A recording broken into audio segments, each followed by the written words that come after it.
नमस्कार. खूप वेळ झाले आपण बोलताय. शेवटी बोलायला भरपूर काही आहे, परंतु वेळेच्या बंधनामध्ये प्रत्येक जण जखडलेला असतो. म्हणून मी माझ्या क्रांती महिला प्रभाग संघाबद्दल जे काही 2 शब्द आपणासमोर बोलणार आहे ते तुम्ही शांततेने ऐकाल अशी मला तुम्हापासून अपेक्षा आहे. मी रुक्साना अजीज फटाकरे, राहणार निजामपूर, तालुका माणगाव, जिल्हा रायगड. माझ्या समूहाचे नाव इन्शाअल्लाह स्वयंसहायता समूह. मी माझ्या समूहामध्ये अध्यक्ष आहे. माझा समूह अलनिसा ग्रामसंघाला जोडलेला आहे. अलनिसा ग्रामसंघाची मी अध्यक्ष आहे. अलनिसा ग्रामसंघ हा क्रांती प्रभाग संघाला जोडलेला आहे. क्रांती महिला प्रभाग संघाची मी अध्यक्ष आहे. तर सन्माननीय व्यासपीठावरील उपस्थित मान्यवर, माझ्या प्रभागातील अध्यक्ष सचिव खजिनदार, तसेच प्रभागातील सर्व CRP, आलेले सदस्य आणि माझ्या मैत्रिणी, सर्वांना माझा सर्वात प्रथम मनपूर्वक नमस्कार.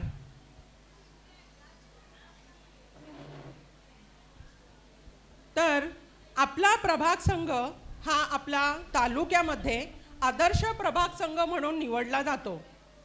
जसे प्रभाग संघ आदर्श आहे तसेच सर्व ग्रामसंघ हे सुद्धा यामध्ये येतात.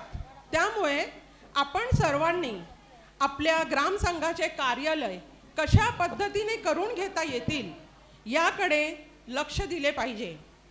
नुसते कार्यालय करून नाही तर आपल्या ग्रामसंघाचे कामकाज योग्यरित्या चालवण्यासाठी आपल्या उपसमित्या स्थापन करून आपल्या त्या कार्यरत कशा राहतील याकडे लक्ष दिले पाहिजे. तसेच आपल्या गट व ग्रामसंघाचे सर्व रेकॉर्ड व मूल्यांकन पूर्ण आहेत याची आपण सर्वांनी काळजी घेतली पाहिजे. आपल्याला जर आपल्या पैशाचा हिशोब मिळाला नाही तर आपल्याला खूप त्रास होतो. मग आपण तर गट व ग्रामसंघात या सर्व महिलांचे बचत, हप्ते, दंड इत्यादी घेतो. मग त्यांनाही त्यांच्या पैशाचा हिशोब मिळण्याचा पूर्ण अधिकार आहे. मग यासाठी आपण आपल्या गट व ग्रामसंघाचे ऑडिट वेळेत करून घेतले पाहिजेत व ते सर्व मेंबर यांनाही समजून सांगितले पाहिजेत. क्रांती महिला प्रभाग संघ अंतर्गत आपल्या गटातील सर्व महिलांनी 1.5 टन एवढी हळद वाटप केलेली आहे. तसेच 100 किलो नाचणीचे पीठ आपल्या महिलांनी केलेले आहे, ज्यामुळे महिलांच्या कुटुंबामध्ये वार्षिक उत्पन्नामध्ये वाढ झालेली आहे. आपल्या प्रभागामध्ये विविध प्रकारचे स्टॉल सुरू आहेत. प्रभाग संघाचे उत्पन्न वाढावे यासाठी प्रभाग संघाचे स्वतःचे स्टॉल सुरू आहेत.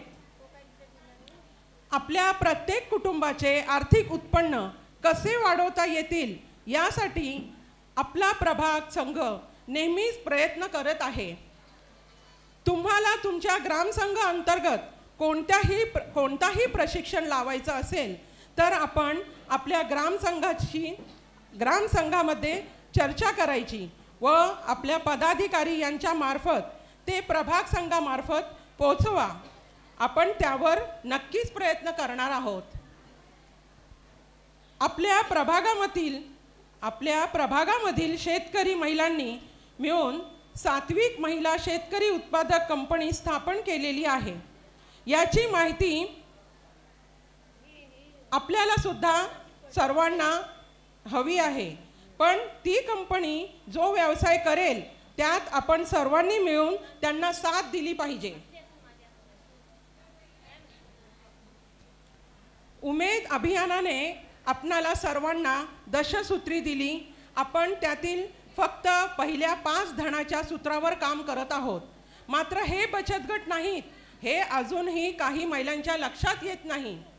आपण पुढील मनाच्या 5 सूत्र यावर आपण लक्ष दिले पाहिजे. त्यामध्ये आरोग्य, शिक्षण, पंचायत राजमध्ये महिलांचा सहभाग, शासकीय योजनांचा लाभ व सर्वात महत्त्वाचे शाश्वत उपजीविका. आपण खरंच किती लोक सभांना जाता, जिथे आपले विषय मांडता, शासनाच्या विविध योजना ह्या आपल्या प्रत्येक कुटुंबापर्यंत पोहोचावे, हेच तर महत्त्वाचे माध्यम आहे. म्हणून आपणा सर्वांनी हे विचार करायला पाहिजे, आपल्या ग्रामपंचायतीत ज्यावेळेस ग्रामसभा, महिला सभा होतात त्यावेळेस न चुकता तिथे हजर राहायला पाहिजे. आपण प्रभाग संघ म्हणून एखादी गोष्ट ठरवली तर आपण ते करू शकतो. आपला प्रभाग संघ ही आपली ताकद आहे. तसेच आपण सर्व एकत्र राहूयात. आपला प्रभाग संघ इतरांना आदर्श देणारा कसा ठरेल यासाठी नक्कीच प्रयत्न करू. आजपर्यंत ज्या प्रभाग संघाच्या यशस्वी वाटचालीमध्ये सर्वात जास्त मेहनत किंवा सर्वात महत्त्वाचा वाटा या आपल्या प्रभागामधील प्रभाग संघ व्यवस्थापक, सर्व समुदाय व संसाधन व्यक्ती म्हणजे CRP व आपल्या सर्व लिपिका यांचाही मोलाचा वाटा आहे. बरं, तर आपण सर्वांनी माझं हे बोलणं शांतपणे ऐकून घेतलं व आपण सर्वांनी मला इथे बोलण्याची संधी दिलीत. मी आपणा सर्वांची आमच्या या कार्यक्रमाला आपण आपला बहुमूल्य वेळ दिलात त्याबद्दल मी आपल्या सर्वांची मनापासून आभार मानते. जय हिंद, जय महाराष्ट्र. धन्यवाद. जय उमेद, जय जय उमेद. नारा द्या माझ्या मागे, जय उमेद, जय जय उमेद. बोला बघू, सर्वांनी बोला बघू माझ्या मागे, जय उमेद, जय जय उमेद. थँक्यू. आभारी आहे मी तुम्हा सर्वांची. धन्यवाद.